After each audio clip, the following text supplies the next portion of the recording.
that's that, folks.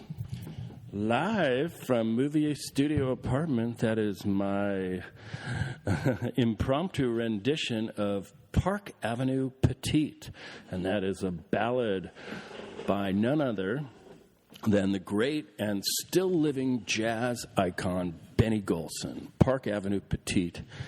I've often wondered who that Park Avenue Petit was in the mind and sex life of Benny Golson. Great tune. It was originally a little album history, recorded on the album Meet the Jazz Tet that Benny Golson did with his important collaborator, Art Farmer. And then Blue Mitchell recorded it on his album, Blue Soul. And lastly, and once again, leastly, I recorded it on my album, First Point. And also as an aside, I'm hopeful that someday that tune, Park Avenue Petit, will be the theme to the movie version of my screenplay, Paradise Cove. Paradise Cove is my little Malinois piece. Malinois means Malibu and noir, about L.A. in the early 50s. Anyway, back to Benny Golson, because last night, Saturday night rather, I was massively privileged and very fortunate enough to catch Benny Golson live in Santa Monica, courtesy of Ruth Price and the Jazz Bakery. And Benny, well, he's on the short side of 90 years old, and I would say he is probably, well, he's certainly one of the last surviving jazz giants of the hard bop era. I think Benny Golson and Sonny Rollins are probably the last legends still standing and playing. And frankly, I'm not so sure if Sonny Rollins is still playing. But over his lengthy career, Benny Golson, he had some really fantastic collaborations, most notably with L.A. trumpeter and Central Avenue veteran Art Farmer, and they together formed the Jazz Tet, which was a very sophisticated and soulful ensemble, and really worth checking him out. Also, check out Benny Golson's album, The New York Scene. Anyway, Benny looked great. He fronted a trio whose combined ages barely exceeded his. He played some of his favorite compositions, and he talked story.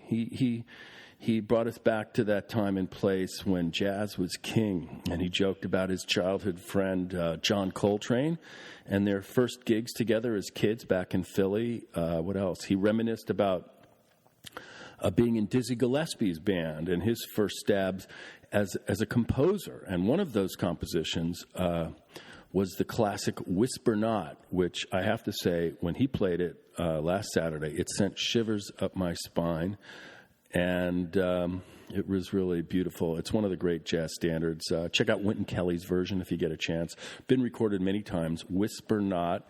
And then in the evening, shortly afterwards, he got very misty-eyed, did Benny, about the untimely loss so many years ago of his close friend and that young trumpet genius, Clifford Brown. And Clifford was killed in a car accident. And then he played probably his most famous ballad, I Remember Clifford. And then he rounded out the program with the John Coltrane blues standard, Mr. PC.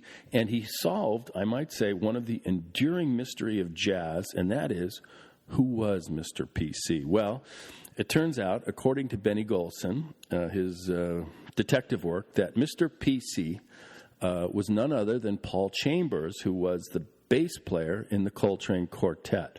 So truth will out. Anyway, I have to say, it was a really great evening, made especially nice because Quincy Jones was digging it all from the front row. It was, how can I say it? It was an intimate affair, probably not more than 100 or so people in the small theater, most of whom were 70 years old and above, which had the unintended effect of making me feel very young. So for my money, it was for sure, I think, the most important musical happening in L.A. that night, even if Drake had sold out the Staples Center the same evening. But so it goes in popular culture. Anyway, welcome. Where are we? We are now at episode number 17 of Rebel Without Applause, coming direct from MSA, that's movie studio apartment, my movie studio apartment here in the Wood of the Holly. I look out my window, I can see the Hollywood sign out there on Mount Hollywood, and reminding me every moment where I am and why I'm here. And for me, this is part microphone therapy and maybe part showbiz Hail Mary pass. Anyway, I'm pleased to be able to break it down truth-wise and hopefully laugh-wise. Either way, I'm living proof that if you're white and you're privileged, if you hang in there, you pay your dues, stay disciplined, and never let go of your dreams, you still might not make it. And one of the glories of my obscurity is, frankly, nobody gives a shit what I say. It really doesn't matter until, of course, I do matter, and the day I matter, every word of this podcast can and will be used against me. Oh, well, I can tell you this much. No matter what happens to me career-wise, I am staying the fuck out of Saudi consulates, that's for sure. Apparently, you can check in one piece, but you check out in many. You know what they say, you live by the word, you die by the sword, or, I don't know, something like that. The truth is, I think sometimes, well, we just get disoriented. Our whole perception gets tainted and discombobulated by the confusion of the moment. And I believe that's why it's so important that we just, for a moment at least, take off our rose-colored glasses and see what is. Don't be deluded by the bombast, the lying, and the misdirection. Don't be distracted by the crybaby 60-minute interviews or the gobbledygook denials or those insane tweet storms. Just in the insanity of it all, remember this. A kiss is just a kiss. A sigh is just a sigh. The fundamental things apply as time goes by. Yeah, the fundamental things. Yeah, I hate to be so, I don't know, on the nose about things. Frankly, you know, just so direct. It's much more artful to suggest through metaphor or unmask with a really good joke. But the billionaire brat boy, the PVP, and by that I mean Putin's vice president, he is one thing and one thing only. He is the head of a crime family. He presides over a fortune built on smoke and mirrors and deceit. He sits atop an empire sustained by tax fraud, money laundering, and conspiracy. And somehow, against all odds, he's managed, I don't know how he did it, to become top dog of the free world, which now, I'm sad to say, is way less free. I don't know. Maybe I just shouldn't be so harsh. Maybe, I don't know. Maybe I'm not being fair. After all, let's face it, crime bosses are people too. I mean, they have hearts and minds and maybe even souls. And from what I'm hearing, being a crime boss can be a very lonely gig. Apparently, it's really hard to find friends. I don't mean fake friends. I mean real friends, not folks that are on your payroll, not Facebook friends or LinkedIn connections. I mean like real friends. So what do? What does the crime boss do? They reach out to the select few who can commiserate. They extend their open hand to the mafia dons, the throne sitters and dictators who have empathy and compassion, who are wise to the frailties of the rich and famous, the powerful and corrupt. And so, when the brat boy gets blue, what does he do? Well, he jets over to Helsinki and has a private powwow with his loan officer and political benefactor. Why? Because Putin gets it. Putin's been there. Putin understands. And you know who also gets it? That goofy-looking Klepto-Killer over in North Korea. A year ago, the dude was public enemy number one. Now he in the PvP. Oh, my God, it's so sweet. I mean, those two, they're sending daily love letters across the pond. Frankly, I find it very touching. I mean, what we are witnessing is a full-on fucking bromance. And then There's that poison gas dude in Syria. What's his name? Assad. That's right. The Alawite syndicate boss who's made the ISIS boys look like little leaguers. The poison gas dude is down with Putin, so guess what? He gets a free pass from the PVP. Oh, and who else? Don't forget the PVP's new BF over in the Philippines. Oh, yeah, he's in there too. Yes, it's a rarefied fraternity indeed. And frat boys need each other. Pretty soon, they'll all be having keg and booth parties over at Kavanaugh's pad. It's potluck, so, well, the Cav will bring the keg, and like him or not, you got to give him up. Got to give it up. The dude knows his beer.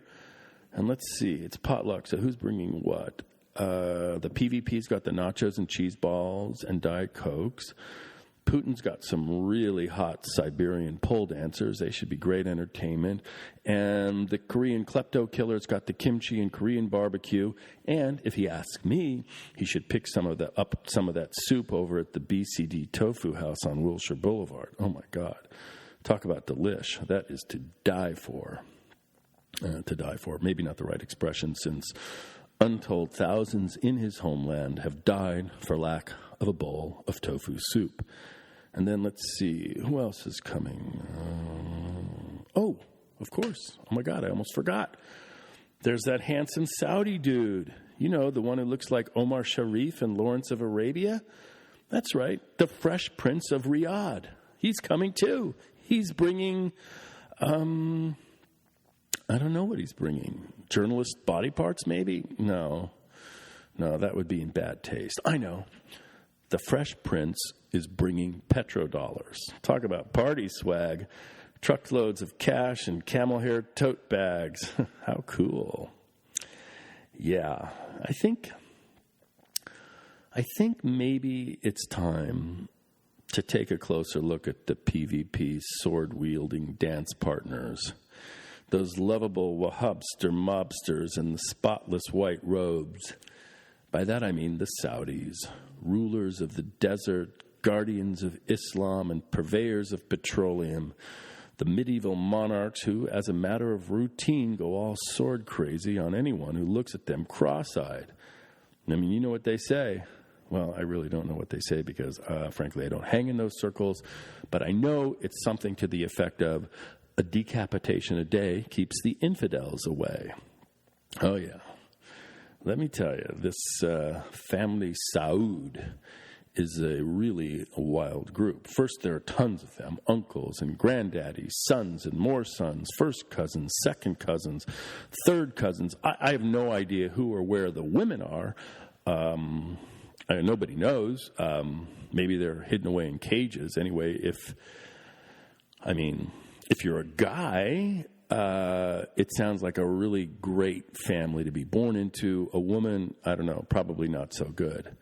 Because every little boy Saudi prince is bequeathed a jet, a yacht, and a fleet of alphas, and upon reaching maturity, their very own ministry in the government. So really, it's a great family if you're a guy.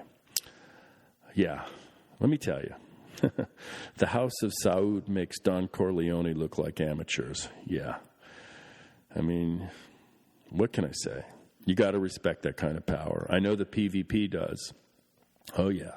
So it was no coincidence that his first official joyride on Air Force One was over to the desert. And by the desert, I don't mean to Palm Springs for golf. He does his golfing in New Jersey and Florida. But over to Saudi land, where he did the scimitar two-step with all those princes, sword dancing. Yep, what an art form. Such an impressive spectacle. The choreography so stunning in its precision and beauty. It's sort of a cross between the Bolshoi Ballet and the Seven Samurai.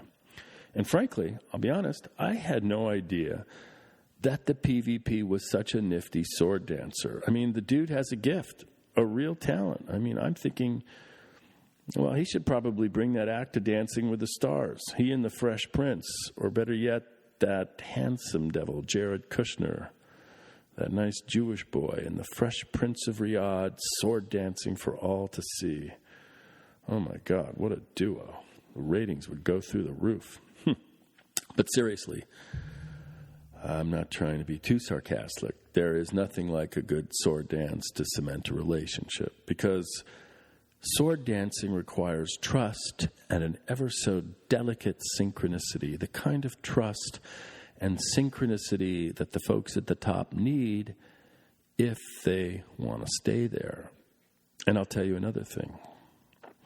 The Fresh Prince of Riyadh, he knows how to take a hint. Yeah, that bro can read between the lines. So, when the PVP excoriates the press at his rallies, when he points at the nerdy truth tellers with notepads and laptops, when he screams insults at the CNN correspondent cuties standing at the back of the arenas next to their cameras, when he shouts for all the world at countless rallies, "You, the press, are enemy of the people," guess what?